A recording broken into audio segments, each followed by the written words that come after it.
नमस्कार, भारत की बात में आपका स्वागत है। मैं हूं रोहित सिंह सावल। भारत का हूं, भारत की बात करता हूं। देश की तमाम राजनीतिक पार्टियां चुनाव लड़ने की तैयारियों पर मंथन कर रही हैं। उम्मीदवार फाइनल हो रहे हैं, चुनाव कैंपेन की रूपरेखा तय हो रही है। लेकिन आम आदमी पार्टी शराब घोटाले के भंवर में फंसी है। कल रात ईडी ने आम आदमी पार्टी के संयोजक और दिल्ली के मुख्यमंत्री अरविंद केजरीवाल को 2 घंटे की पूछताछ के बाद उनके घर से ही गिरफ्तार कर लिया।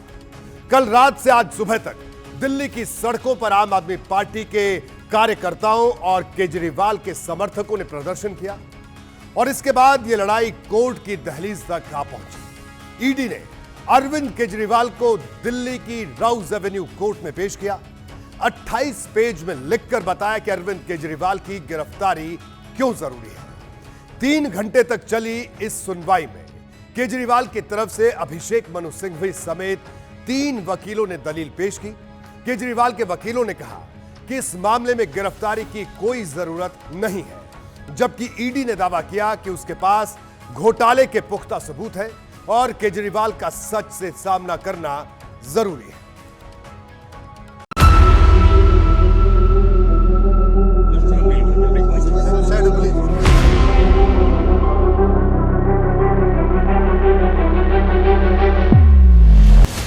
गुरुवार को 2 घंटे की पूछताछ के बाद जब ईडी के अधिकारी अरविंद केजरीवाल को गिरफ्तार करके आज दोपहर राउज एवेन्यू कोर्ट में पेश करने पहुंचे तो केजरीवाल ने मुस्कुराकर यह दिखाने की कोशिश की कि मामला बहुत नॉर्मल है।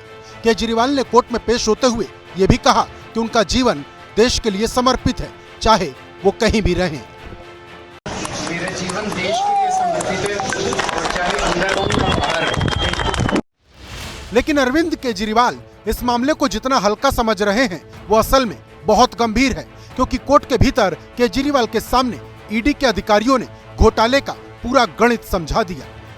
ईडी ने कोर्ट में कहा कि केजरीवाल ही शराब घोटाले के सरगना हैं। रिश्वत लेकर शराब नीति को बदला गया और रिश्वत की रकम 100 करोड़ रुपए थी। ईडी ने कहा कि 100 करोड़ रुपए में से 45 करोड़ रुपए गोवा के विधानसभा चुनाव में इस्तेमाल किए गए। दावा यह भी किया कि हवाला से लेन देन साबित हो रहा है। ईडी का दावा है कि शराब वाली पॉलिसी केजरीवाल ने ही बनाई थी। रिश्वत के मामले में उनकी भी दखलंदाजी है। ऐसे में रिमांड बहुत जरूरी है। ईडी ने बताया कि घोटाले से 600 करोड़ रुपए कमाए गए और साउथ ग्रुप से जो पैसा मिला उसका इस्तेमाल चुनाव के दौरान किया गया। ईडी इस मामले में 3 किरदारों को जोड़ रही है। पहले हैं अरविंद केजरीवाल, जिन पर शराब नीति के बदले रिश्वत का आरोप है और घोटाले का षड्यंत्र रचने की बात कही जा रही। दूसरी है तेलंगाना के पूर्व सीएम केसीआर की बेटी के कविता, जो साउथ लॉबी के संपर्क में थी। ईडी का दावा है कि के कविता ने ही आम आदमी पार्टी तक 100 करोड़ रुपए पहुंचाए। ईडी का दावा है कि के कविता ने अरविंद केजरीवाल से मुलाकात भी की थी। और तीसरा किरदार है विजय नायर, जिसे केजरीवाल का करीबी बताया जा रहा। दावा है कि विजय नायर दिल्ली में मुख्यमंत्री आवास के पास ही रहता था। यह आम आदमी पार्टी का कम्युनिकेशन हेड था और इसे ही इस केस में बिचौलिया बताया जा रहा। ये तीनों ही किरदार ईडी की गिरफ्त में हैं।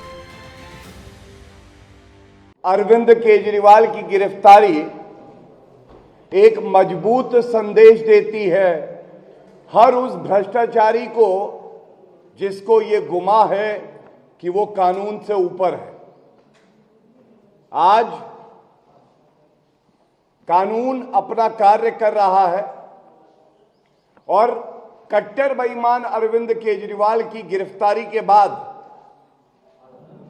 जनता में खुशी की लहर है। दिल्ली वाले भी ये कह रहे हैं कि ऐसे भ्रष्टाचारी कमीशन खोर के खिलाफ ये सख्त कार्रवाई हुई है, ये लोकतंत्र और न्याय की जीत है। ईडी ने सीधे तौर पर कहा कि पैसा आम आदमी पार्टी तक पहुंचा है तो अरविंद केजरीवाल की भूमिका संदिग्ध हो जाती है, और जबकि केजरीवाल ही आम आदमी पार्टी के कर्ता धर्ता है तो उनकी रिमांड सबसे ज्यादा जरूरी है। ईडी ने तो कोर्ट में यहां तक कह दिया कि आम आदमी पार्टी को राजनीतिक दल की तरह नहीं बल्कि एक कंपनी की तरह देखा जाना चाहिए। ईडी ने अपनी दलील में कहा कि घोटाले से 600 करोड़ रुपए की कमाई की गई। इसके लिए 2 लोगों की चैट का हवाला दिया गया। कॉल रिकॉर्ड से कैश ट्रांसफर की पुष्टि का दावा भी हुआ और ये भी बताया गया कि रिश्वत के ज्यादातर पैसे कैश में ही दिए गए। ईडी ने कोर्ट में ये बात कई बार दोहराई कि शराब घोटाले में केजरीवाल की सीधी भूमिका है। केजरीवाल से पूछताछ करना बेहद जरूरी है और यही वजह है कि वो रिमांड की मांग कर रही है। कोर्ट को यह भी बताया गया कि केजरीवाल ने जानबूझकर 9 बार भेजे गए समन की अवहेलना की और जांच में भी सहयोग नहीं किया। कानून अपना काम कर रहा है, स्थिति स्पष्ट है, केजरीवाल भ्रष्ट है। अजय माकन वो पहले शख्स थे जो इसकी शिकायत लेकर माननीय उपराज्यपाल के पास गए थे इस शराब नीति को लेकर। कांग्रेस अरविंद केजरीवाल कांग्रेस को गालियां देते देते उनके भ्रष्टाचार को कोसते कोसते दिल्ली के मुख्यमंत्री बन गए और आज कांग्रेस उनकी गोद में जाके बैठी है। तो दो भ्रष्टाचारी दल अगर एक दूसरे की मदद कर रहे हैं तो मुझे लगता है इसमें दिल्ली वाले बहुत समझदार हैं, वो सब जानते हैं। और जितने ये कॉल कर रहे हैं कि सब लोग इकट्ठे हो जाओ, ये इंडी गठबंधन ही भ्रष्टाचारियों का टोला है। ये देश की जनता देख रही है, तो जनता इन भ्रष्टाचारियों के साथ जाने वाली नहीं है। लंबे चौड़े दावे के बाद जब ईडी ने अपनी दलील पूरी की तो केजरीवाल की तरफ से अभिषेक मनु सिंघवी दलीलों के साथ खड़े हुए। सबसे पहले उन्होंने ईडी की रिमांड का विरोध किया और ईडी के सामने ही कई सवाल दाग दिए। केजरीवाल के वकील ने पूछा कि दिल्ली के मुख्यमंत्री की गिरफ्तारी की जरूरत आखिर क्यों पड़ गई। दावा किया कि ईडी के पास गिरफ्तारी का कोई पुख्ता आधार नहीं है। ये भी कहा कि मनी ट्रेल के आधार पर पूछताछ तो हो सकती है लेकिन गिरफ्तारी नहीं हो सकती। सिंघवी ने कहा कि सिर्फ 3-4 नामों को ही ईडी बार बार जिक्र कर रही, उन्हें दोहरा रही और बार बार इनका ही नाम उछाल रही। अभिषेक मनु सिंघवी ने ईडी के सारे आरोपों को मनगढ़ंत बताया और ये भी कहा कि ईडी ने एक नया तरीका निकाला है, पहले गिरफ्तारी की जाती है और फिर अपने मन मुताबिक बयान दिए जाते हैं। सिंघवी ने मनीष सिसोदिया से लेकर संजय सिंह तक के मामलों में इसी तरह से कार्रवाई की बात कही। विपक्ष का नेता अगर बीजेपी के जुल्म जबर के खिलाफ बोलता है तो उसके घर पे ईडी आती है, उसके घर पे सीबीआई आती है, इनकम टैक्स आती है। ये अनडिक्लेयर्ड इमरजेंसी की तरह देश के हालात हो गए हैं। ये क्या चाहते हैं? विपक्ष का कोई भी नेता इस इलेक्शन में चुनाव प्रचार ना कर पाए। कोर्ट में केजरीवाल के वकील ने इस बात पर जोर दिया कि पीएमएलए का केस साबित करना जरूरी होता है, जबकि ईडी ऐसा नहीं कर पा रही। उन्होंने ईडी की रिमांड को खारिज करने का आवेदन भी कर दिया और इस मामले को लोकसभा चुनाव से जोड़ दिया। सिंघवी ने कहा कि जानबूझकर चुनाव से पहले अरविंद केजरीवाल की गिरफ्तारी की गई। इससे पहले आम आदमी पार्टी के कई नेताओं को भी गिरफ्तार किया जा चुका है। सिंघवी ने कहा कि चुनाव से पहले आम आदमी पार्टी को कमजोर करने की कोशिश हो रही। इस प्रकार की चुनाव के लिए जो एक समतल जमीन आवश्यक है, अति आवश्यक है, अनिवार्य है, उस समतल जमीन को आप बदल देते हैं, उसको समतल नहीं रहने देते हैं दुरुपयोग करके एजेंसीज द्वारा, तो उसका सीधा दुष्प्रभाव पड़ता है स्वतंत्र निष्पक्ष चुनाव पर। और स्वतंत्र निष्पक्ष चुनाव या लोकतंत्र गणतंत्र दोनों उच्चतम न्यायालय ने केशवानंद भारती के समय से कहा है, बार बार कहा है, मूल ढांचे के एक अभिन्न अंग हैं। दिल्ली के शराब घोटाले में अगर ईडी ने केजरीवाल को गिरफ्तार किया है तो इसके पीछे उसकी ताकत है वो गवाह जो केजरीवाल की मुश्किल बढ़ा रहे हैं। लेकिन कोर्ट में केजरीवाल के वकील ने इन गवाहों की विश्वसनीयता पर भी सवाल उठा दिए। सिंघवी ने कहा कि हो सकता है कि गवाह के साथ कोई डील की गई हो, क्योंकि अरविंद केजरीवाल की गिरफ्तारी का कोई ठोस आधार है ही नहीं, ये सिर्फ छल है। सिंघवी ने कहा कि जो मामले में सरकारी गवाह बन गए उन्हें जमानत दे दी गई, यानी ईडी के मुताबिक जो बयान दे उसे बेल मिलने में दिक्कत नहीं हो रही। उन्होंने ये भी कहा कि इस मामले से जुड़े 80% लोगों ने लेन देन में केजरीवाल का नाम लिया ही नहीं। स्वतंत्र भारत के 75 वर्ष के इतिहास में कई सरकारें आई हैं, उसका रंग ये भी हो सकता है, ये भी हो सकता है, ये भी हो सकता है। इसी सत्तारूढ़ पार्टी की सरकारें पहले आई हैं, लेकिन 75 वर्ष में कभी भी चुनाव के बिल्कुल शुरू में, चुनाव के आसपास एजेंसीज का दुरुपयोग ऐसे कभी नहीं हुआ। सरकारी गवाहों को लेकर ईडी ने कहा है कि उनके बयानों को खारिज नहीं किया जा सकता और गवाह के बयान पर बहस करनी हो तो ट्रायल के दौरान करें, रिमांड के दौरान इस बहस का कोई फायदा नहीं। ईडी ने कहा है कि केजरीवाल की रिमांड देने के लिए यह बिल्कुल फिट केस है, क्योंकि इसी महीने गोवा के आम आदमी पार्टी के कैंडिडेट के बयान दर्ज किए गए हैं घोटाले के मनी ट्रेल की रिकवरी करनी है और केजरीवाल से तभी सही से पूछताछ हो पाएगी जब वो रिमांड में रहेंगे। ईडी ने कहा है कि बड़ी संख्या में इलेक्ट्रॉनिक साक्ष्य भी नष्ट किए गए, बड़ी संख्या में फोन नष्ट किए गए और ऐसा क्यों हुआ ये भी जानना बहुत जरूरी है। हेमंत बिस्व शर्मा जिसके खिलाफ भारतीय जनता पार्टी ने कैंपेन चलाया वाटर स्कैम का, वो भाजपा में शामिल हो जाता है और सीएम बन जाता है, तब उसके खिलाफ कोई आवाज नहीं उठती है। हमें तकलीफ होती है कि जब अजीत पवार, जिनके खिलाफ भारतीय जनता पार्टी ने तमाम तरह के 70-75 हजार करोड़ रुपए के स्कैम के आरोप लगाए, उसके ऊपर कोई आवाज नहीं उठती आदरणीय के मुख से, मुखारबिंद से, और वो जब भाजपा में चले आते हैं तब भी कुछ नहीं बोलते हैं। तो ये मुझे लगता है कि जो बर्ताव है ये बहुत पीड़ादायी बर्ताव है, बहुत दुखद बर्ताव है। ईडी ने कहा है कि केजरीवाल का सच से सामना कराना जरूरी है। इस मामले में कई परतें हैं जिनके तह तक जाना होगा, लेकिन केजरीवाल के वकील आखिरी वक्त तक अपनी बात पर अड़े रहे। वो एक ही बात कहते रहे कि गिरफ्तारी आम आदमी पार्टी को कमजोर करने के लिए की गई है और इसका असर लोकसभा चुनाव में पड़ सकता है।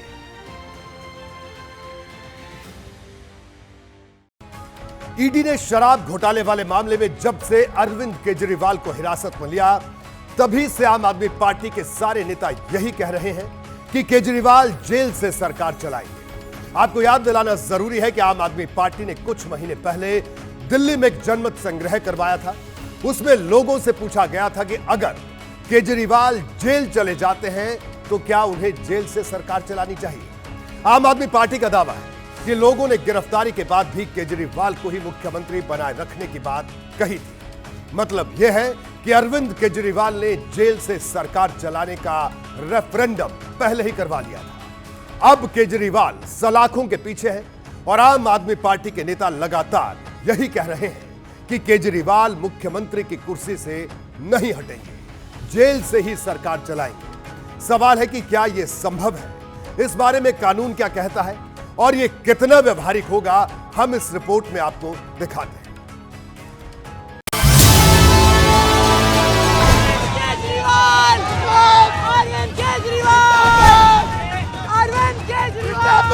अगर जरूरत पड़ेगी तो अरविंद केजरीवाल जी जेल से सरकार चलाएंगे। क्या जेल से सरकार चलेगी? जो जरूरी कदम होगा उस तरह से चलाएंगे। अरविंद केजरीवाल अगर जेल भी जाएंगे तो सरकार जेल से चलेगी। अब कह रहे हैं कि अरविंद केजरीवाल जेल से सरकार चलाएंगे। दिल्ली की जनता का भी अपमान है, कानून का भी और लोकतंत्र का भी।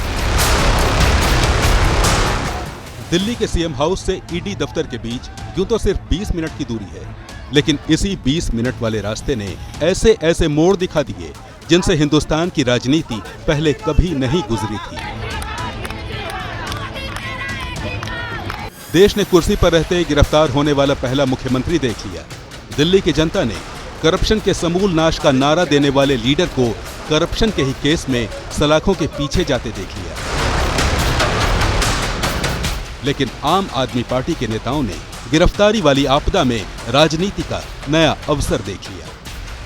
केजरीवाल जी दिल्ली के मुख्यमंत्री थे, दिल्ली के मुख्यमंत्री हैं और दिल्ली के मुख्यमंत्री रहेंगे। हमने शुरू से स्पष्ट किया है कि अगर जरूरत पड़ेगी तो अरविंद केजरीवाल जी जेल से सरकार चलाएंगे। कोई भी ऐसा कानून नहीं है जो उन्हें जेल से सरकार चलाने से प्रोहिबिट करता है। उनका कोई कन्विक्शन नहीं हुआ है। अब कह रहे हैं कि अरविंद केजरीवाल जेल से सरकार चलाएंगे। दिल्ली की जनता का भी अपमान है, कानून का भी और लोकतंत्र का भी। शराब घोटाले में ये सब नंगे हैं। पहले तो अरविंद केजरीवाल भ्रष्टाचार पर बड़ी बड़ी प्रेस कॉन्फ्रेंस करते थे, लेकिन आज भ्रष्टाचार में जब जांच का सामना करना पड़ता है तब दूर भागते हैं। ये दिखाता है इनका असली चेहरा। गिरफ्तारी पर सियासी तनाव है, सिर पर लोकसभा चुनाव है। साथ ही कह रहे हैं कि केजरीवाल बिल्कुल नहीं घबराएंगे, इस्तीफा नहीं देंगे, जेल से सरकार चलाएंगे। समझना मुश्किल नहीं है कि आम आदमी पार्टी केजरीवाल की गिरफ्तारी पर विक्टिम कार्ड खेल रही है, इसीलिए जेल से सरकार चलाने की बात हो रही है। लेकिन इसके बारे में कानून क्या कहता है? क्या किसी मुख्यमंत्री के लिए जेल से सरकार चलाना संभव है? सवाल में कानूनी और व्यावहारिक दोनों पहलू जुड़े हैं। पहले बात कानूनी पहलू की। कानून की किसी धारा में ऐसा कोई प्रावधान नहीं है जो गिरफ्तारी के बाद किसी मुख्यमंत्री को इस्तीफे के लिए बाध्य करता हो। मतलब केजरीवाल गिरफ्तारी के बाद भी मुख्यमंत्री बने रह सकते हैं। ऐसा कोई कानून नहीं है जिसमें कहा गया हो कि मुख्यमंत्री जेल से सरकार नहीं चला सकते। इसका मतलब यह हुआ कि केजरीवाल जेल से सरकार भी चला सकते हैं। कानून के पलड़े पर तोला जाए तो केजरीवाल के जेल से सरकार चलाने में कोई अड़चन नहीं है, लेकिन सवाल सिर्फ नियमों का नहीं, व्यावहारिकता का भी है। क्योंकि केजरीवाल के पास कोई मंत्रालय बेशक नहीं है, लेकिन वो ओवरऑल गवर्नेंस देखते हैं। इसके लिए उन्हें दिल्ली के मंत्रियों और अधिकारियों के साथ अक्सर बैठक करनी होती है। ऐसे में सवाल है कि मुख्यमंत्री अगर जेल से सरकार चलाएंगे तो ये सारी जिम्मेदारियां कैसे निभाएंगे, क्योंकि जेल मैनुअल के प्रावधान इसमें अड़चन डाल सकते हैं। जेल मैनुअल के मुताबिक कैदी चाहे कोई भी हो, वो घर वालों या किसी और से हफ्ते में 2 बार से ज्यादा नहीं मिल सकता। अगर केजरीवाल को हफ्ते में सिर्फ 2 बार लोगों से मिलने की परमिशन मिलती है तो इस पाबंदी के साथ सरकार चलाना मुश्किल होगा। ये 15 से 20 दिन या 1 महीना हो सकता है कि चलाना पॉसिबल है, लेकिन जेल से दिल्ली की जनता के लिए एक ऐसे डिसीजन लेना वो जेल से पॉसिबल नहीं होगा। यदि कोई डिसीजन लेना हो, यदि कोई यहाँ पे दिल्ली में विकास करना हो, तो उसके लिए फिर केजरीवाल जी का साइन होना बहुत जरूरी है, जो कोर्ट से परमिशन लेना पड़ेगा। और उस परमिशन में जो टाइम जो व्यस्त होगा वो कहीं न कहीं जनता का, जो दिल्ली की जो जनता है, उसका नुकसान तो होगा ही होगा। हालांकि इससे बचने के रास्ते भी हैं, लेकिन उससे तमाम तरह के अगर मगर जुड़े हैं। मसलन उपराज्यपाल चाहें तो किसी भी घर को जेल घोषित कर सकते हैं। केजरीवाल अदालत को हाउस अरेस्ट के लिए राजी कर सकते हैं और नजरबंदी से सरकार चला सकते हैं, क्योंकि वहां जेल मैनुअल लागू नहीं होगा। हालांकि इसकी संभावना कम लगती है, यानी केजरीवाल के जेल से सरकार चलाने पर सवाल लीगलिटी से ज्यादा प्रैक्टिकलिटी का है। देखना है केजरीवाल गद्दी छोड़ते हैं या नहीं, जेल से सरकार कैसे चलाते हैं। इन सवालों के जवाब या तो केजरीवाल खुद दे सकते हैं या उनकी पार्टी। लेकिन एक बात तय है कि आपदा में अवसर वाला केजरीवाल का प्लान तैयार है। अब वो जेल से इमोशनल दांव चलाएंगे, चुनावी जमीन मजबूत बनाएंगे। लेकिन सिर्फ इल्जामों पर विपक्षी नेताओं का इस्तीफा मांगने वाले केजरीवाल जनता की सहानुभूति जुटा पाएंगे? केजरीवाल अगर जेल से सरकार चलाते हैं तो उनके पास जो कागजात भेजे जाएंगे वो जेल के अफसरों की नजर से भी गुजरेंगे। ऐसे में एक मसला सरकारी दस्तावेजों की गोपनीयता का भी होगा। बहरहाल कल रात अरविंद केजरीवाल को जैसे ही ईडी ने गिरफ्तार किया, इंडिया गठबंधन के बाकी दल उनके समर्थन में खड़े हो गए। जो कांग्रेस पहले केजरीवाल को शराब घोटाले का मास्टरमाइंड बता रही थी, वो भी अब उनकी बेगुनाही की बात कह रही है। ये वही कांग्रेस है जिसने शराब घोटाले की शिकायत की थी। कांग्रेस के नेता बाकायदा प्रेस कॉन्फ्रेंस करते हैं, अरविंद केजरीवाल की भूमिका पर सवाल उठाते थे, लेकिन चुनाव के लिए दोनों दलों का गठबंधन हुआ तो शराब घोटाले के एक्शन में तानाशाही की झलक दिखाई देने लगी। देखिए, ये तो वाकई विडंबना है कि जिस मामले को लेकर के कांग्रेस कभी विरोध प्रदर्शन करती थी, केजरीवाल के खिलाफ प्रेस कॉन्फ्रेंस करती थी, आज जब उनकी गिरफ्तारी हुई है, कांग्रेस पार्टी पूरी तरीके से केजरीवाल के साथ नजर आ रही है। और इसका सबसे बड़ा उदाहरण चाहे राहुल गांधी के ट्वीट हो, राहुल गांधी ने बात भी की केजरीवाल के परिवार से, यूथ कांग्रेस 2 बजे प्रदर्शन करने वाली है और इस पर बीजेपी भी निशाना साध रही है कांग्रेस पर। इमरान प्रतापगढ़ी से जवाब लेते हैं केजरीवाल की गिरफ्तारी और उस पर कांग्रेस का जो यू टर्न है इस मामले पर बीजेपी घेर रही है, क्या जवाब है?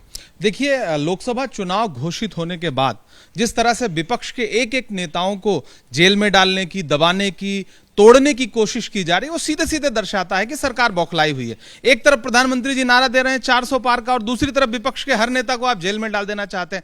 आप हमारी पार्टी का जो है अकाउंट फ्रीज करवा दे रहे हैं पुराने मामले में, 10 साल पुराने, 20 साल पुराने मामले में। यह दर्शाता है कि सरकार डरी हुई है। और रही विडंबना की बात, तो भारतीय जनता पार्टी विडंबना की बात करेगी। हेमंत बिश्व शर्मा पे उसका क्या स्टैंड था, शुभेंदु अधिकारी पे उसका क्या स्टैंड था, अजीत पवार पर प्रधानमंत्री का भाषण खुद प्रधानमंत्री और भाजपा वाले भूल गए हैं क्या?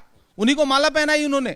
और दूसरी सबसे बड़ी बात कि आज तो मीडिया के हवाले से यह खबर है कि इलेक्टोरल बॉन्ड में ऐसी कंपनियों से भी भारतीय जनता पार्टी ने चंदा लिया है जिनका इनमें नाम है, जिस विडंबना की बात भारतीय जनता पार्टी कर रही है। तो यह लोकसभा चुनाव घोषित होने के बाद जिस तरह से अरविंद केजरीवाल की गिरफ्तारी की गई एक चुने हुए मुख्यमंत्री की, वो बहुत शर्मनाक है, निंदनीय है। हमारे वैचारिक कभी मतभेद भले रहे हों, लेकिन लोकतंत्र में कम से कम भारतीय जनता पार्टी को इतना भरम बचे रहना देना चाहिए। लेकिन दूसरी तरफ यह दलील दी जा रही है कि कानून अपना काम कर रहा है। ये मामला आया कि कविता की भी गिरफ्तारी हुई, इतने लोगों की गिरफ्तारी हुई, उनको बेल तक नहीं मिल रही है। अरविंद केजरीवाल के डिप्टी जो थे उप मुख्यमंत्री मनीष सिसोदिया, वो साल भर से जेल में, उन्हें बेल नहीं मिल रही है।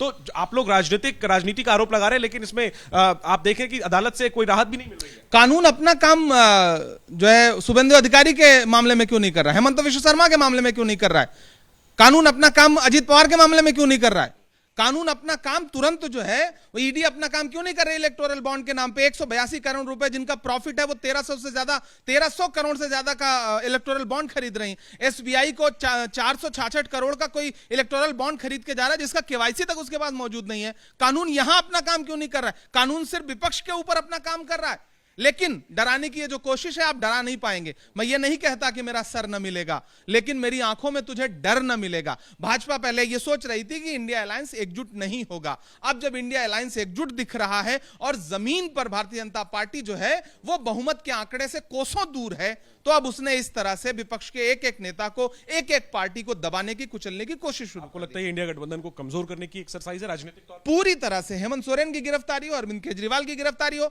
हमारा कांग्रेस का अकाउंट फ्रीज करवाना हो, यह इंडिया अलायंस को कमजोर करने की कोशिश है, क्योंकि 400 पार का जो नारा है वो 15 लाख के जुमले की तरह झूठा है, इसको देश समझ रहा है। ठीक है, कैमरा पर्सन मनीष के साथ जैनेंद्र, एबीपी न्यूज, दिल्ली। जैसे ही घड़ी का काटा दोपहर 2:30 पे आए, बबीता जी का दिल सास बहू साजिश के लिए मचल जाए। और ये है इनकी बहू, पूरे दिन ऑफिस की टेंशन हो जाए गॉन जब ये करें अपना फेवरेट शो फ्री टाइम पे ऑन। इनकी तरह आप भी देखिए अपना फेवरेट शो अपने टाइम पर और डाउनलोड कीजिए एबीपी लाइव ऐप अपने स्मार्ट टीवी पर।